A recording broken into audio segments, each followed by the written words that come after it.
بسم اللہ الرحمن الرحیم۔ السلام علیکم محترم ناظرین و سامعین، آپ سن رہے ہیں شہرائے آفاق ناول میں ایک جاسوس تھا، جس کے مصنف ہیں محترم طارق اسماعیل ساگر صاحب اور میں ہوں ڈاکٹر محمد انیب سلیمی۔ تو آئیے محترم ناظرین و سامعین، ہم بڑھتے ہیں اس کہانی کی 32ویں قسط کی جانب۔ وہ مخصوص ستارہ جسے دیکھ کر میرے ہم پیشہ لوگ اپنی منزل کا تعین کرتے ہیں، آسمان پر نمودار ہو چکا تھا۔ اسی کو رہنما جان کر میں نے بھی جنگلی گھاس میں اپنا سفر جاری رکھا۔ میرے جسم پر کئی جگہ نوکیلی گھاس نے اپنے نقش خراشوں کی صورت میں ثبت کر دیے تھے، لیکن اس کی پرواہ کسے تھی؟ ایک دفعہ موزیوں کے چنگل سے بچ نکلنے کے بعد طمانینت کا احساس ہوا تھا۔ اس نے تمام جسمانی تکالیف سے بے نیاز کر دیا تھا۔ میں پر اعتماد تھا اور بجائے کھلی جگہ دیکھ کر باہر نکلنے کے میں نے لمبی گھاس میں ہی اپنا سفر جاری رکھا۔ فائرنگ اور تعاقب کرنے والوں کا شور سب کچھ پیچھے رہ گیا تھا۔ اب میں تھا اور رات کا پر ہول سناٹا، جس کے تقدس کو کبھی کبھی کسی جنگلی جانور کے بھاگنے یا چلانے کی آواز مجروح کر دیتی تھی۔ سفیدہ سحر کے نمودار ہونے کے بعد میں نے گھاس کے اس عذاب سے چھٹکارا پانے کی تدبیر کی، کیونکہ اب خراشوں سے خون بھی رسنے لگا تھا اور میں نہیں چاہتا تھا کہ میرے کپڑے دیکھ کر کسی کو یہ گمان گزرے کہ میں کوئی بھگوڑا چور ہوں جو کسی طرح دیہاتیوں سے جان بچا کر نکل آیا ہے، یا پھر کوئی مفرور قاتل جو پناہ کی تلاش میں بھٹک رہا ہے۔ گھاس سے باہر نکل کر اپنے حلیے کا جائزہ لیا تو دوبارہ گھس جانے کو جی چاہا۔ ایسے تار تار لباس میں دن کے وقت سفر کرنا مصیبت کو خواہ دعوت دینے کے مترادف تھا، اور نئے کپڑوں کا حصول ایک الگ مسئلہ۔ بادل ناخواستہ وہیں ایک کھیت کے کنارے بیٹھ کر کسی غیبی امداد کا منتظر ہو گیا۔ چند منٹ کے بعد ہی میری مراد بر آئی۔ ایک نوجوان کندھے پر بیلوں کے گلے میں ڈالنے والا توق رکھے اسی طرف آتا دکھائی دیا۔ میں اوٹ میں ہو گیا۔ جیسے ہی وہ نزدیک آیا، میں اچانک نکل کر اس کے سامنے آ گیا، اور اس سے پہلے کہ اسے صورتحال کا احساس ہو، ایک زوردار جھانپڑ اس کی کن پٹی پر جڑ دیا۔ آدمی کچھ زیادہ ہی جاندار دکھائی دیتا تھا۔ ایک ہی جھانپڑ سے اسے عقل آ گئی۔ وہ حیرانگی اور غصے میں تلملاتا ہوا میری جانب پلٹا، لیکن پنجالی اس کے ہاتھوں میں لہرا کر رہ گئی۔ میری دونوں ہتھیلیاں اس کی کن پٹیوں سے ٹکرائیں اور وہ کچھ کرنے کی حسرت دل ہی میں لیے لہراتا ہوا زمیں بوس ہو گیا۔ میں نے اسے پنجالی سمیت کھینچ کر کھیتوں میں گھسیٹ لیا، اور چند سیکنڈ کے بعد صرف ایک زیر جامہ اس کے بدن پر باقی رہ گیا تھا۔ یہ سب کچھ کرتے ہوئے مجھے ایک لمحے کے لیے افسوس تو ضرور ہوا، لیکن یہ وقتی افسوس اس پچھتاوے سے بہتر تھا جس کا سامنا بے ضرر کیڑے کی طرح پولیس کے ہاتھوں گرفتار ہونے کے بعد مجھے کرنا پڑتا۔ دلاسا دینے کے لیے میں نے اپنے کپڑے اس کے قریب رکھ دیے، جن کے ساتھ 100 روپے کا ایک نوٹ بھی بطور اظہار تشکر موجود تھا۔ پھر تو میں محاورتاً ہی نہیں، حقیقتاً سر پر پاؤں رکھ کر بھاگا اور بھاگتا ہی چلا گیا۔ راستے میں کئی لوگ مجھ سے ٹکرائے، سڑک بھی دکھائی دی، لیکن میں نے یہاں کسی بس میں سفر کرنے کا خطرہ مول لینے کی بجائے پیدل چلنے کو اہمیت دی۔ دوپہر تک میں ایک سمت میں چلتا رہا، بالآخر تھک کر چور ہو گیا۔ اب مجھ میں واقعی زیادہ دیر تک چلنے کی سکت باقی نہیں رہی تھی۔ بھوک اور پیاس سے بے حال ہوا جاتا تھا۔ خدا خدا کر کے قریبی سڑک تک پہنچا۔ سڑک کے کنارے ایک معمولی سے ہوٹل سے کھانا زہر مار کیا، اور مختلف بسوں میں دھکے کھانے کے بعد رات کو کافی دیر گئے لدھیانہ پہنچنے میں کامیاب ہو گیا۔ خیریت گزری کہ ابھی ریڈی میڈ کپڑوں کی کچھ دکانیں کھلی تھیں، ورنہ شاید اس حلیے میں کارخانے پہنچ کر خامخواہ سب کو شک میں ڈالنے والی بات ہوتی۔ پرکاش رائے کوٹ گیا ہوا تھا۔ کارخانہ تو بند تھا، لیکن کچھ لڑکے ابھی تک کام میں مصروف تھے۔ میں نے ان سے معمول کے مطابق نمسکار کہی سنی اور چپ چاپ اوپر جا کر لیٹ رہا۔ خراشوں کی وجہ سے ہلکے ہلکے بخار کی کیفیت طاری تھی۔ کچھ سکون ہوا تو دل بے اختیار الپسرا کی طرف پلٹا، اور وہ میرے ذہن کے کھلے کواڑوں سے سرسراتی میرے من مندر میں کوہ کاف کی پریوں کی طرح اتر گئی۔ یہ میں ہوں پرکاش بابو؟ ہاں میں، جو غنائیت ہوں، جو زندگی کے ساز پر گایا جانے والا ابدی گیت ہوں۔ میں محبت کی وہ مونا لیزا ہوں جس کی ایک مسکراہٹ پر ایک عالم نثار ہو جائے۔ تو مجھ سے بھاگ کر کہیں نہیں جا پاؤ گے، اس لیے کہ میں تمہارے لیے امان ہوں۔ کہاں پناہ ڈھونڈو گے؟ اور پاگل لڑکے، میری محبت ایک عالم پر محیط ہے۔ میں نے تمہارے شعور کے گرد گرد دیواریں چین تان دی ہے۔ میری یادیں تمہاری شریانوں میں کروٹیں لے لے کر بیدار ہوتی رہیں گی۔ میں زندہ پیر کی طرح تمہارے اندر سے کبھی نہیں مر پاؤں گی۔ میری آنکھیں بے اختیار بھیگ گئیں۔ اپنی بزدلی پر غصہ بھی آیا، لیکن ضبط کا یارہ نہ رہا۔ مجھے تڑپتا دیکھ کر اس کی یادوں نے تھپک تھپک کر لوریاں دے کر مجھے نیند کی دیوی کی آغوش میں لا پھینکا۔ صبح کافی دیر گئے میری آنکھ کھلی۔ خراشوں کی وجہ سے ہلکے ہلکے بخار کی کیفیت طاری تھی، لیکن نہانے سے طبیعت بشاش ہو گئی۔ ملازموں کو مختلف ہدایات دے کر میں دوستوں کی طرف روانہ ہو گیا، جہاں ایک ضروری پیغام میرا منتظر تھا۔ فوراً ہنگامی میٹنگ کے لیے واپس آؤ۔ معاملہ سنگین نوعیت کا دکھائی دیتا تھا۔ مجھے راتوں رات سرحد پار کر کے اپنے ملک میں اہم نوعیت کی ہدایات حاصل کرنا اور اس کے بعد واپس آنا تھا۔ اس پیغام کے ساتھ ہی ایک مقامی دوست کا حوالہ بھی دیا گیا تھا، جس کی مدد سے میں نے سرحد پار کرنی تھی۔ اتنی فرصت نہیں تھی کہ میں رائے کوٹ ہی جا سکوں۔ پھر میں نے یہ سوچا کہ بمشکل ایک رات ہی تو مجھے اپنے ملک میں بسر کرنا تھی، اس کے بعد واپس بھارت آنا تھا، اور میرے اچانک غائب ہونے اور واپس آنے کے وہ لوگ عادی ہو چکے تھے۔ اس لیے میں نے اس معاملے کو جوں کا توں رہنے دیا اور کارخانے کے ملازموں سے کہہ دیا کہ پرکاش اگر آئے تو اسے بتا دیں کہ میں کل پرسوں تک واپس آ جاؤں گا، ایک لمبا آرڈر وصول کرنے دہلی جا رہا ہوں۔ دوپہر تک میں بٹالہ پہنچ گیا، جہاں سے ایک بس مجھے سرحدی علاقے کالانور لے آئی۔ کالانور سرحد کے بالکل قریب واقع ہے۔ یہاں سے ایک نزدیکی گاؤں تک جانا تھا، جہاں ایک مقامی دوست میرا منتظر تھا۔ جس بس کے ذریعے میں یہاں پہنچا تھا، اس میں قریباً تمام وہی لوگ سوار تھے جن کا تعلق مقامی دیہاتوں سے تھا، اور یہ سب ایک دوسرے کو جانتے تھے۔ سرحد کے دونوں اطراف فوجیں مورچہ بند تھیں، اور آئے روز کسی نہ کسی سرحدی جھڑپ کی اطلاع ملتی رہتی۔ ممکنہ جنگ کے خطرے کے پیش نظر دیہاتی آبادیاں خالی ہو رہی تھیں، کیونکہ لوگوں نے 65 کی جنگ کو نہیں بھلایا تھا، اور لڑائی لگنے سے پہلے ہی وہ دیہاتوں کو خالی کر کے شہروں میں محفوظ پناہ گاہوں کا رخ کر رہے تھے۔ دیہاتوں میں صرف وہی لوگ رہ گئے تھے جن کا یہاں قیام کرنا ناگزیر تھا، کیونکہ کھیتی باڑی پر ہی ان کی زندگی کا دار و مدار تھا۔ بچوں، بوڑھوں اور خواتین کو انہوں نے شہروں میں بھیج دیا، اور صرف چیدہ چیدہ نوجوان ہی، جن میں سے زیادہ کا تعلق ہوم گارڈ سے تھا، یہاں رہ گئے۔ ہوم گارڈز ایک نیم فوجی قسم کی تنظیم تھی، جسے بھارتی حکومت نے پنجاب کے سرحدی اضلاع کی حفاظت کے لیے منظم کیا تھا۔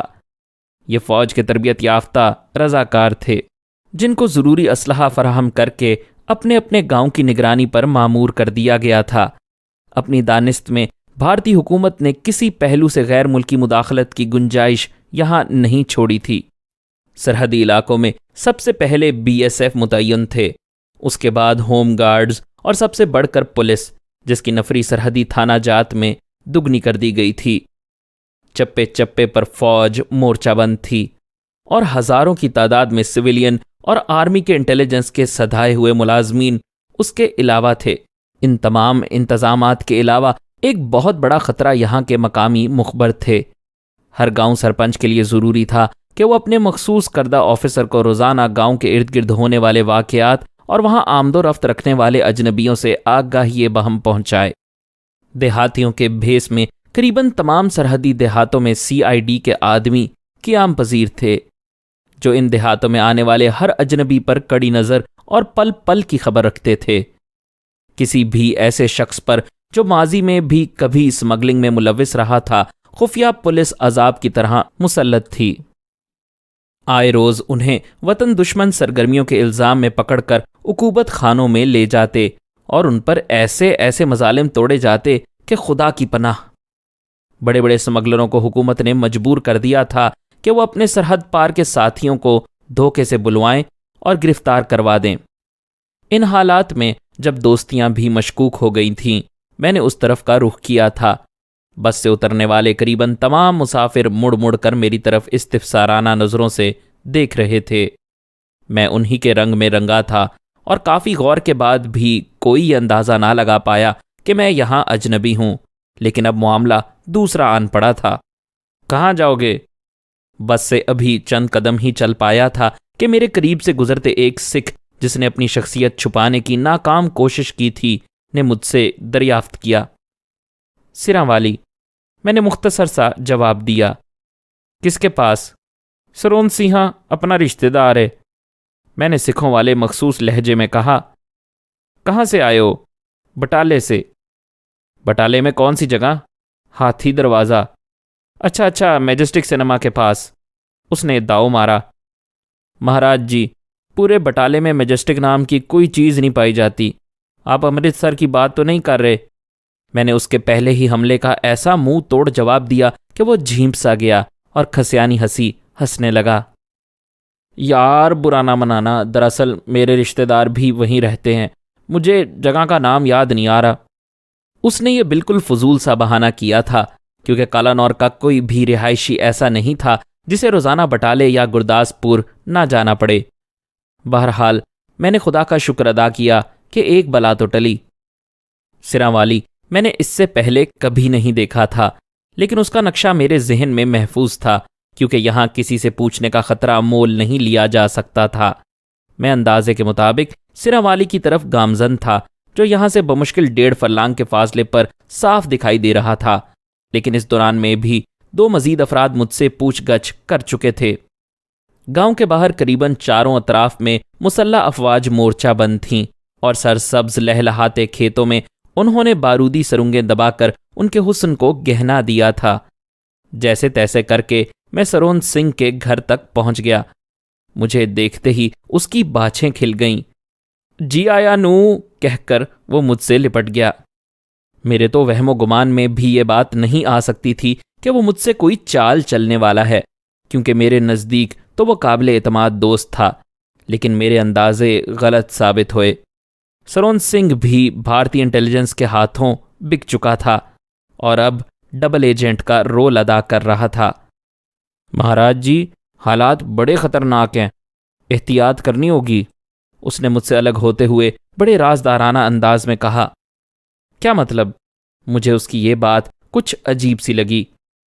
چاروں طرف سیکیورٹی پھیلی ہوئی ہے، لیکن میرا نام بھی سرون سنگھ ہے، اس نے اپنی مونچھوں کو تاؤ دیتے ہوئے کہا۔ اگر سوئی کے ناکے میں سے نہ گزر جاؤں تو سکھ کا بچہ نہیں۔ سرون سنہا، ہمارے لیے ایسے حالات کوئی نئی بات نہیں، اپنے پیشے میں تو یہی سب کچھ ہوتا ہے، میں نے مسکراتے ہوئے کہا۔ آپ بیٹھیے مہاراج، اس نے مجھے چارپائی پر بیٹھنے کا اشارہ کیا۔ تھوڑی دیر بعد ہی میرے لیے چائے پکا کر لے آیا۔ چائے پیتے اس نے کہا، میں ذرا باہر جا کر حالات کا جائزہ لے آؤں، اور ہاں، اس نے کچھ سوچنے کی ایکٹنگ کرتے ہوئے کہا، آج شاید جرنیل سنگھ کے ساتھی پار جا رہے ہیں، کچھ مال آیا ہوا ہے، اگر آپ مناسب سمجھیں تو میں ان کے ساتھ آپ کو بھی بھیج دوں، کیونکہ میں آج کل پولیس کی نظروں میں ہوں اور وہ لوگ میری نگرانی کرتے رہتے ہیں، کہیں میرے غائب ہونے پر انہیں شک ہو گیا تو قیامت آ جائے گی، کہہ کر اس نے جواب طلب نظروں سے میری طرف دیکھا۔ اس کی بات نے مجھے کچھ الجھن کا شکار کر دیا تھا، لیکن اس کی نیت پر مجھے اب بھی شک نہ ہوا۔ میں نے یہی جانا کہ وہ یہ سب کچھ حفاظتی اقدامات کے تحت کر رہا ہے، پھر مجھے تو اپنے کام سے مطلب تھا، چاہے وہ کیسے ہی انجام پاتا۔ یہ علاقہ دراصل میرے مطلوبہ مقام کے نزدیک ترین تھا، دوسری کسی بھی جگہ سے سرحد عبور کرنے میں خامخواہ 2-3 دن لگ جاتے، اور اتنا وقت ان حالات میں ضائع نہیں کیا جا سکتا تھا۔ پھر یہاں تک پہنچنے کے لیے مجھے جن مراحل سے گزرنا پڑا تھا، اس کے بعد اب یہاں سے واپس جانا بھی میرے لیے ممکن نہیں تھا۔ غرض نہ جائے ماندن نہ پائے رفتن والی کیفیت بن کر رہ گئی تھی۔ ٹھیک ہے، جیسے تم مناسب سمجھو، کیونکہ یہ تمہاری ڈیوٹی ہے، میری تو نہیں کہ میں سوچتا رہوں، میں نے اس کے کندھے پر بے تکلفی سے ہاتھ مارتے ہوئے کہا۔ چنگا، میں ابھی آیا، کہہ کر وہ باہر نکل گیا۔ میں نے اٹھ کر باہر جانے والے دروازے کی کنڈی لگا لی اور دروازے سے ملحق میں ایک چارپائی پر پاؤں لٹکائے بیٹھ رہا۔